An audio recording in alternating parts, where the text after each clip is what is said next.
Marami din ba kayong natirang tinapay nung mga nakaraang okasyon? Huwag mong hayaang mabulok at amagin pa yan. At para hindi yan masayang, gagawin natin yung masarap na bread pudding. Ito din yung ginagawa ng ibang mga bakery kapag may mga hindi mabentang tinapay sa kanila. Pero sa version natin ay mas pasasarapin pa natin yan at hindi na natin kailangan pang gumamit ng oven sa paggawa nito. Dito nga po ay meron tayong mga tirang sliced bread. Wala na kasing kumakain ito sa amin, guys. Hindi na kasi fresh ang lasa nito compare nung bagong bili namin ito.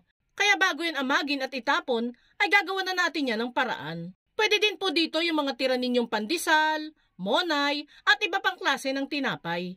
Hahati-hatiin lang natin itong mga sliced bread sa mas maliliit na piraso para madali natin itong ma-process. Pagkahiwa-hiwa ng tinapay, ilalagay na natin yan sa isang bowl. Then ilalagay na din natin dyan ang half cup ng all-purpose flour, 1 teaspoon ng baking powder, at half teaspoon ng iodized salt. Mix-mix lang muna natin ang mga ingredients dito. Pagkahalo ay maglalagay na din tayo agad dyan ng isang lata ng evaporated milk. Kung gusto nyo pong makatipid-tipid, pwede nyo naman pong paghaluin ng powdered na gatas at tubig at saka ihalo dito sa ating mixture. Pagkalagay ng evaporated milk, ay isusunod ko na din dyan ng isang maliit na lata ng condensed milk.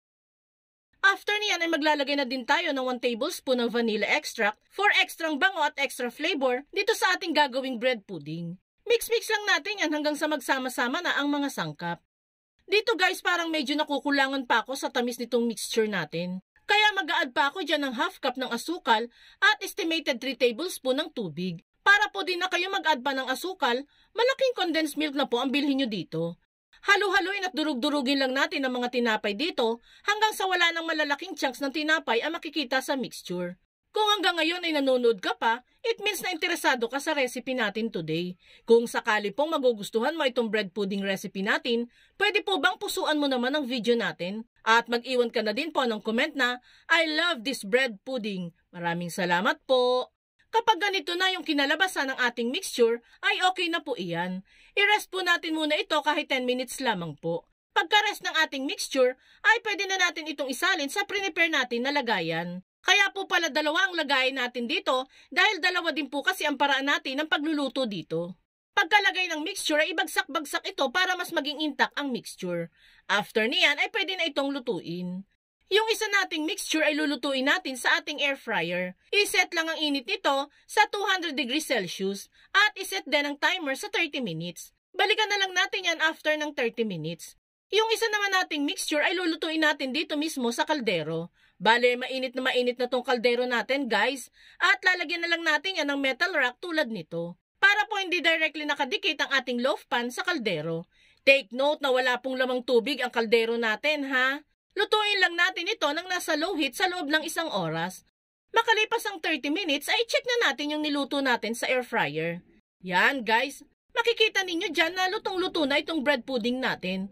Pwede na po natin yung hanguin at palamigin. Makalipas naman ng 1 oras ay ito na po yung bread pudding na niluto natin sa kaldero. Hindi man ma-brown-brown yung labas nito, ay luto na din naman po ang loob nito. Palamigin muna natin ang mga bread pudding bago hiwain. Uunahin na muna nating hiwain yung niluto natin sa kaldero. Yan guys, gaya ng sabi ko sa inyo kanina, kahit hindi masyadong ma-brown yung labas nito, ay makikita nyo naman po na talagang lutong-luto na ang loob nito. Then hiwain naman natin itong niluto natin sa air fryer. Makikita nyo sa loob nito na walang masyadong difference kung luto sa kaldero or luto sa air fryer. Pagdating naman sa lasa, ay ubod ng milky ng lasa nito at malambot kapag kinain. Kaya perfect na perfect talaga itong imerienda. Tag mo na din ng mga friends and loved ones ninyo at subukan nyo na din gumawa nito. Maraming salamat lagi sa panonood. Bye!